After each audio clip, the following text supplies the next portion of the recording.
Assalamu alaikum everyone. Today we are going to discuss measles.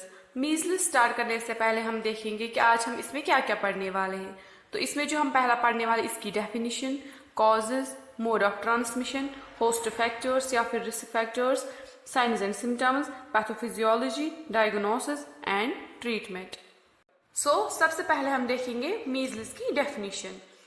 Measles is a highly contagious viral disease caused by measles virus that's characterized by cough, coryza, conjunctivitis and fever. तो measles की definition से हमें ये पता चलता है कि measles जो है एक वायरल डिजीज होती है, यानी कि ये जो डिजीज है एक वायरस की वजह से होती है जिसको हम मीजल्स वायरस बोलते हैं। तो ये वायरस जो है किसी भी वजह से या किसी भी जरिए से हमारी बॉडी के अंदर एंटर करता है और वहां पे इन्फेक्शन करता है। और साथ में मैंने बोला हाईली कंटेजियस। हाईली कंटेजियस का मतलब होता है कि पहले अगर हम कंटेजियस का मतलब देखेंगे उसका मतलब होता है स्प्रेड होना। तो हाईली कंटेजियस यानी कि ये बहुत ही तेजी से एक पर्सन से दूसरे पर्सन तक फैलती है। तो ये भी देखा गया है कि अगर एक पर्सन जो इन्फेक्टेड होगा और वो किसी एक ग्रुप ऑफ पीपल में डाला जाएगा तो उसमें देखा गया है कि जो पॉपुलेशन है उनमें 90% लोग जो है वो इन्फेक्ट हो सकते हैं।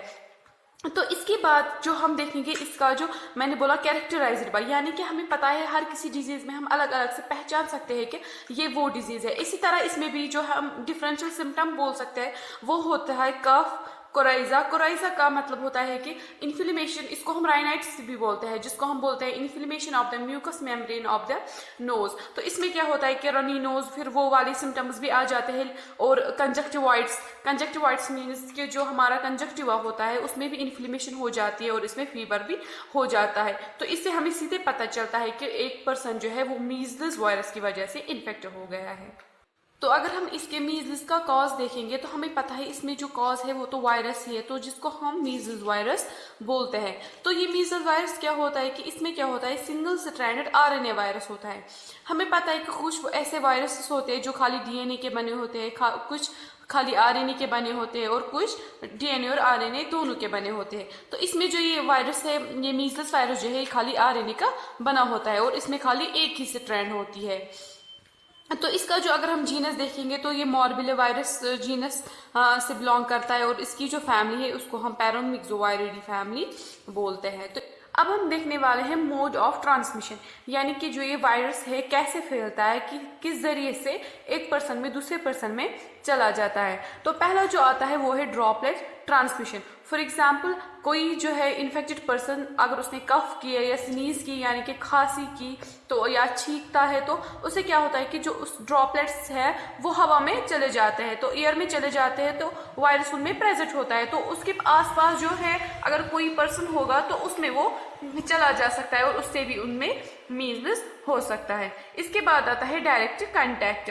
तो अगर कोई पर्सन जो है उसने कफ किया, स्नीज किया, फिर अपने मुंह पे हाथ रखा, तो उसी हाथ से अगर वो किसी को हैंडशेक करेगा तो उसकी वजह से क्या होगा, वो जो पर्सन होगा तो वो फिर खाएगा कुछ उसी हाथ से, तो उसके अंदर भी ये वायरस जो है एंटर करता है। तो इसके बाद आता है फोमाइट्स। फोमाइट्स मतलब अगर फॉर एग्जांपल किसी ने यूरिनेट कर रहा है कोई, तो वहां से क्या होगा कि यूरिन में अगर वो वायरस प्रेजेंट होगा तो भी टाइम वो एयर में चला जाएगा, तो वो एयर में प्रेजेंट होता है। फिर अगर वहां पे कोई पर्सन वहां पे आएगा तो वो इनहेल करेगा तो वो वायरस जो है उसकी बॉडी में एंटर करेगा, तो उसमें भी वो मीजल्स इन्फेक्शन कर देगा।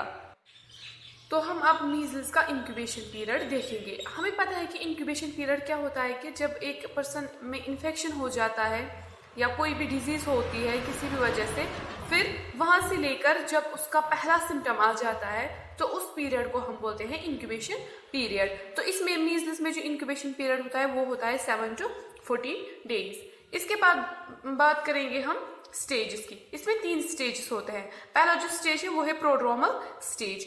ये प्रोड्रोमल स्टेज कब स्टार्ट होता है, जब इन्फेक्शन के बाद 10 डेज हो जाएंगे, उसके बाद ये कोई 2-3 दिन के लिए रहता है। और इसमें क्या होता है कि ज्यादातर नॉन स्पेसिफिक सिम्टम्स आ जाते हैं। इसमें जो हम अगर सिम्टम्स देखेंगे तो उसमें 3 C's आएंगे, यानी कि कफ, कोराइजा, कंजक्टिवाइटिस। कोराइजा मैंने शायद आपको पहले भी बोला है कि इसको हम राइनाइटिस भी बोलते हैं, जिसमें हम देखते हैं कि ये जो हमारी जो नोज है उसमें उसका जो म्यूकस मेम्ब्रेन है उसमें क्या होता है कि उसमें इन्फ्लेमेशन हो जाती है। इसके बाद कंजक्टिवाइटिस, जो हमारा कंजक्टिवा है उसमें भी इन्फ्लेमेशन होती है। इसके बाद इसके अलावा फीवर भी होता है, nasal discharge, sneezing and Koplik spots. ये सबसे इंपॉर्टेंट है यहाँ पे कि जो कॉप्लिक स्पॉट्स होते हैं ना, ये क्या होते हैं, छोटे छोटे जो होते हैं ना व्हाइट कलर के स्पॉट्स पड़ जाते हैं हमारे बकल कैविटी का जो म्यूकस मेम्ब्रेन है उसमें व्हाइट स्पॉट्स पड़ जाते हैं। ये बिल्कुल जो होते हैं ना, जो हमारा क्रिस्टल साल्ट होता है, क्रिस्टल साल्ट, छोटे छोटे क्रिस्टल साल्ट पार्टिकल्स अगर हम लेंगे बिल्कुल उसी के अपीयरेंस जैसी होती है इनमें। इसके बाद हम बात करेंगे दूसरे स्टेज की, जो कि है इरप्टिव स्टेज। ये कितने दिनों तक रहता है? ये 4 से 5 दिनों के लिए रहता है।